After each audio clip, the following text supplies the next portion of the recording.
아리아리 이스리스리 히라라리요 아리아리 고개로 너. 안녕하세요. 참 좋은 NTV 아리랑 부동산의 김윤관입니다. 오늘은 이제 법률적인 이야기를 하려고 합니다. 최근에 뉴스를 보니까 계약에 관한 뉴스가 하나 나온 게 있어요.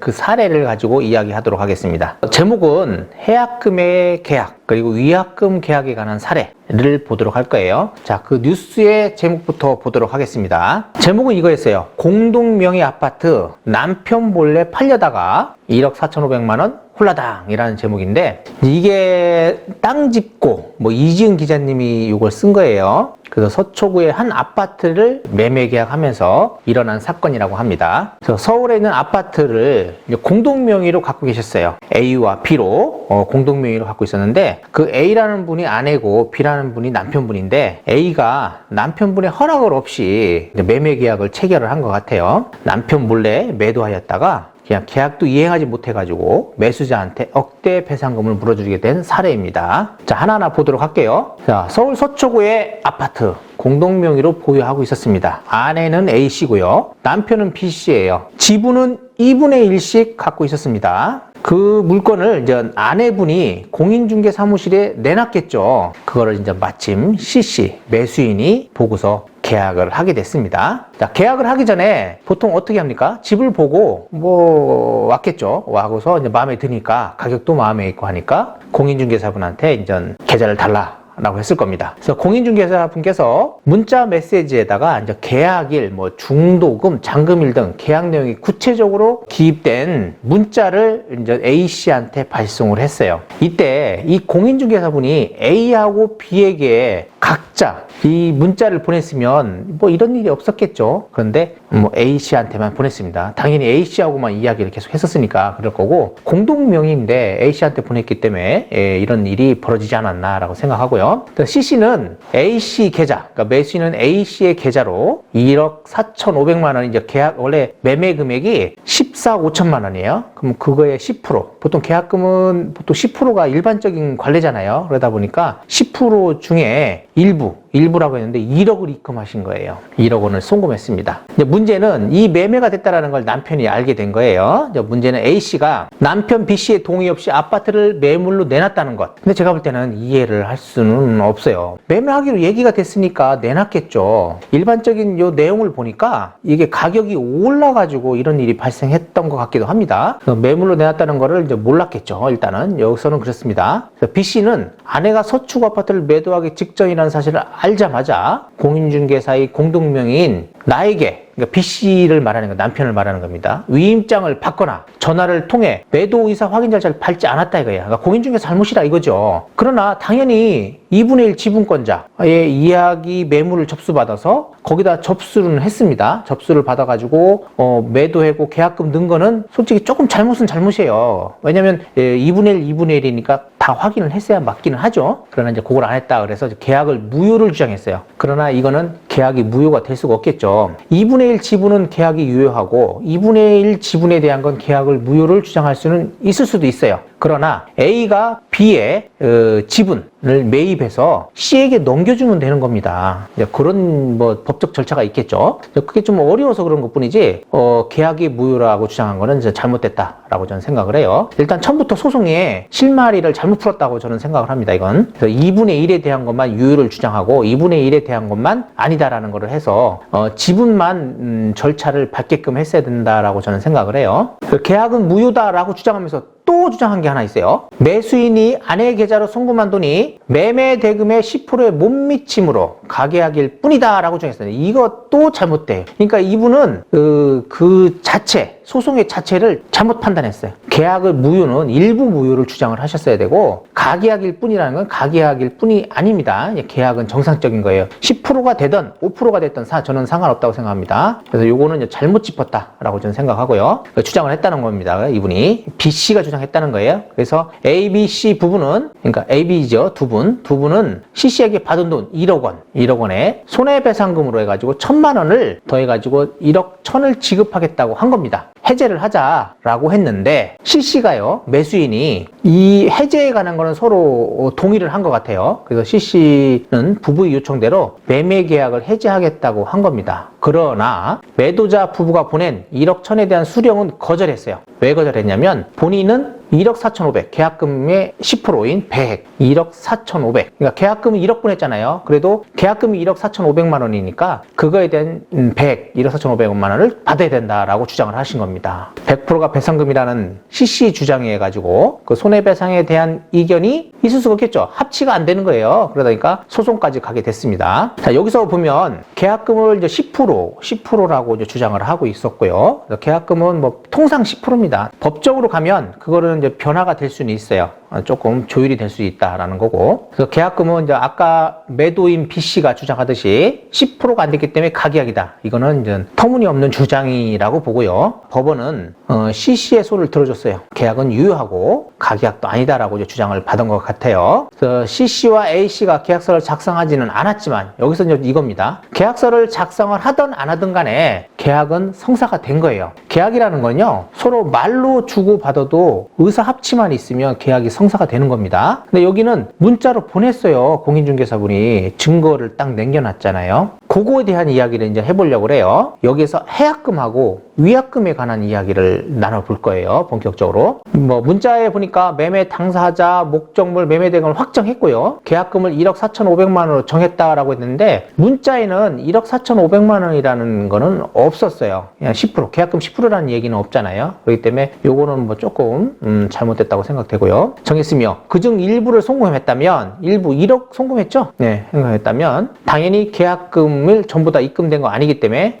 배액상환 하실 때는 계약금을 만약에 정했다면 10%라고 정했다면 그 10%에 대한 배액을 상환하셔야 돼요. 그 일반적인 부동산 거래 관행에 따라 매매 계약이 성립된 거로 봐야 한다라는 법원의 판단입니다. 그래서 이 사건을 담당한 서울중앙지법인가 본데요. 올해 8월 말 기준으로 이 아파트가 시가가 18억이래요. 그러니까 14억 5천에 거래했잖아요. 이 가격이 3억 5천이 차이가 나버린 거예요. 3억 5천만의 이득을 원래 받을 수 있었잖아요. 시가. 그런데 계약을 해지했기 때문에 본인이 손해본 1억 4,500 배액을 지급해야 된다라고 판결을 하신 것 같습니다. 그래서 원래는 이 3억 5천에 대한 거를 이제 C가 소송을 걸어서 손해가 났다라고 주장을 해서 뭐 조율을 받은 건지 아니면 그냥 1억 4,500만 원만 손해배상 청구 소송을 해가지고 1억 4,500만 원만 받은 건지는 잘 모르겠어요. 이제 판결문을 제가 안 봤기 때문에. 그런데 제가 볼 때는 더 많이 손해배상 청구를 했을 건데 1억 4,500만 원을 일단 지급을 받았다라고 생각을 합니다. 받은 거 1억 원하고 손해배상 뭐 1억 4,500만 원 해가지고 본인이 돌려준 1억 1천을 뺀 1억 3,500만 원을 CC에게 넘겨주게 됐다라고 합니다. 그래서 이지은 땅짓고 기자님의 이야기였고요. 자, 여기서 이제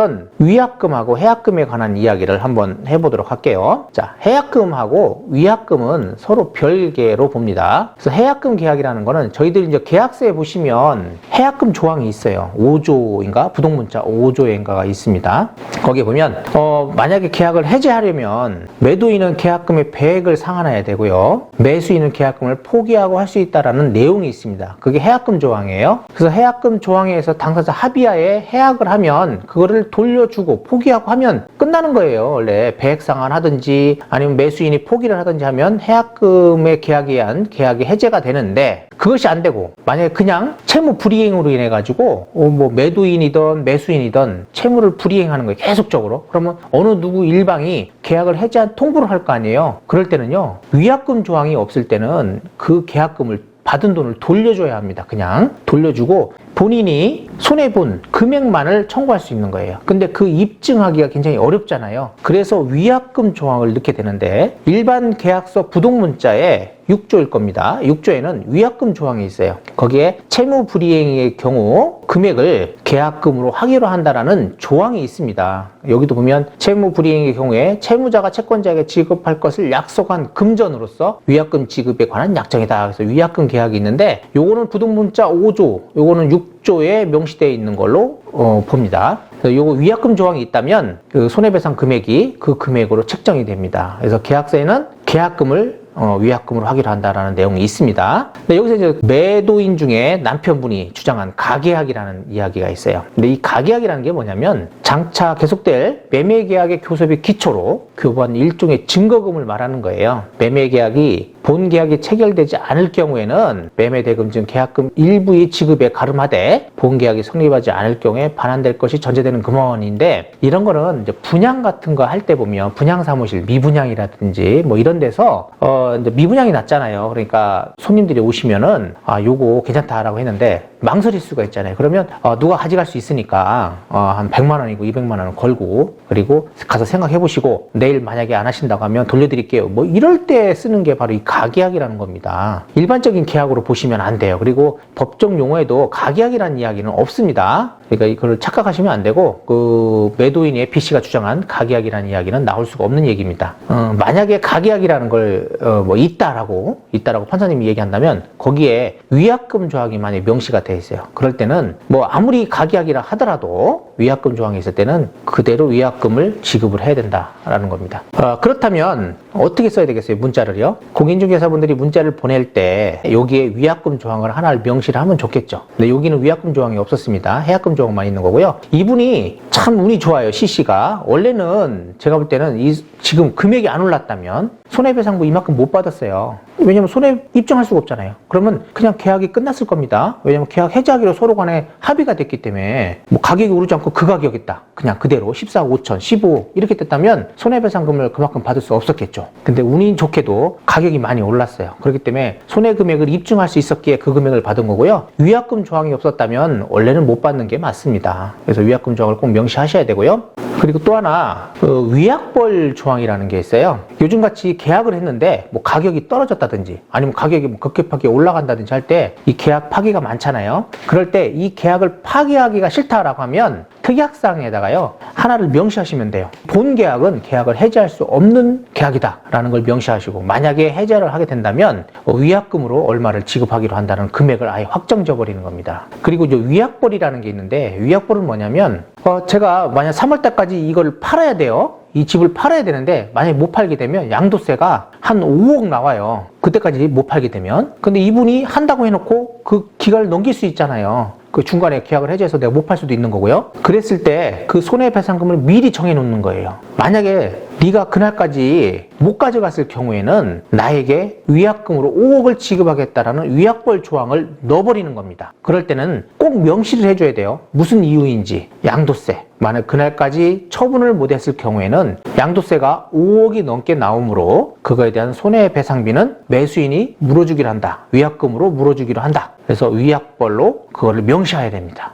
안 그랬다면 그걸 받을 수가 없어요. 그렇게 한다면 법원에서도 이 위약벌 조항은요 감액이 되질 않습니다. 그러나 위약금이라든지 이런 것들은 감액이 가능하다는 거고, 해약금 금액도 마찬가지예요. 서로 간에 분쟁이 터지면 감액이 좀 가능해요. 근데 지금 이 CC는 원래 소유권 이전 청구 소송을 해야 되는데 해제를 합의했잖아요. 그렇기 때문에 소유권 청구 소송을 한 게 아니고 손해배상 청구 소송을 한 겁니다. 그리고 해약을 했기 때문에 뭐 당연히 그렇고, 근데 손해배상에 대한 금액이 본인 다 중했는데 만약에 오르지 않았다면 이분은 이 금액을 전부 받을 수가 없었을 것이다 라는 것이 저만의 판단입니다. 그건 이제 소송을 다퉈봐야 되는 거기 때문에 보통 뭐 제 생각에 거의 비슷하지 않겠냐라는 생각이 되고요. 뭐 그런 판례들이 좀 많아요. 이런 계약금에 관한 해제, 계약에 의해서 해제하는 거, 그리고 해약금에 관한 이야기, 위약금에 관한 이야기들이 많은데 꼭 계약서에 위약금 조항을 명시하시는 것이 추후에 분쟁을 없애는 길이다 라고 생각합니다. 오늘은 이제 계약금하고 해약금에 관한 이야기를 뭐 두서없이 이야기를 했어요. 근데 중요한 이야기들이 종종 가운데 있으니까 잘 들어보시면 될 것 같고요. 저희는 이제 공인중개사잖아요. 그러니까 변호사분, 이제 부동산 전문으로 하시는 변호사분들한테 문의하셔가지고 분쟁을 막는 것이 좋을 것 같습니다. 그리고 법률구조공단이나 이런 데 가셔도 이런 분쟁은 조금 해결하기 어려워요. 그래서 전문 변호사분한테 가시는 게 좋을 것 같습니다. 이렇게 해서 오늘 해약금 계약하고 위약금 계약에 관한 이야기를 나눠봤습니다. 다음에도 더 좋은 정보를 가지고 찾아뵙도록 하겠습니다. 감사합니다.